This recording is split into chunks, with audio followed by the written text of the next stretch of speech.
I'm Yeoman Warder Robert Brown, beefeater at the Tower of London. Our job is to look after the tower for Her Majesty the Queen. We've been here since 1533.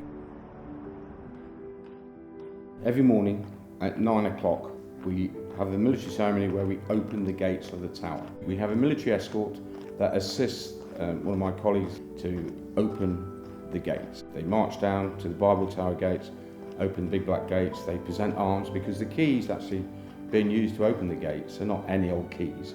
These are Queen Elizabeth keys. They're owned by the Queen, and these are the keys to the Tower of London. And it happens every day. We've just entered the tower. As we enter through, to our right we can see the River Thames, but looking to our left we see the main part of the moat. Originally it was 127 foot wider and 15 foot deeper than we see it today, full of water. Everything would be dumped into that moat, all the waste from the tower, human waste, etc., all dumped in there. But with the motion of the River Thames, at low tide, the water drains out of the moat and it would take with it all that rubbish and human waste and be dumped back into the river. Eventually it ends up in the sea 29 miles away. If you look to the outer wall of the tower, you can see a black line runs across. Now, that moat has been 15 foot deeper than it is today. That black line was the level of the stagnant water that flowed all the way around the tower. Today, stood on the inner wall, to our left you will see Tower Bridge. Looking straight across the river we see City Hall, which looks like a big golf ball. And to that right we have a very famous building now, the Shard. We're now standing in an area known as North East Corner. To my right is a very long building known as the Waterloo Barrier block, and the whole of the ground floor of that building is the home of the Royal Regalia and Crown Jewels. The big white building is the White Tower. This is William the Conqueror's tower, built in the year of 1078. That's where the kings and queens of England lived for over 500 years. From King William II, 1098, all the way through to King James II in 1695. On the south side is the entrance into the White Tower, and you have to enter up these wooden steps.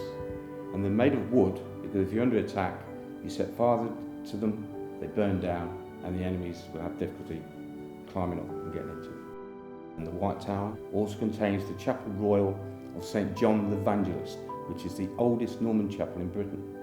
And it's in that chapel, 24 hours before a coronation, that the person about to be crowned will spend on their knees at prayer, assisted by two helpers.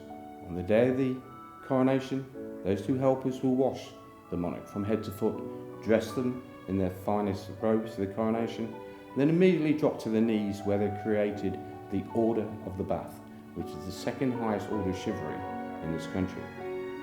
And that only happens once in a monarch's reign. When the Queen eventually dies and Prince Charles becomes king, he will do that, he will go through that. We are a small village community here, so we have a village green. We don't have a maypole and we don't have a cricket green. We have a private execution site. A big black and white Tudor building behind me and to my left. That house was built originally in 1536 as a wedding present for Queen Anne Boleyn, but unfortunately she didn't survive. She was executed in 1536 and it wasn't completed until 1540.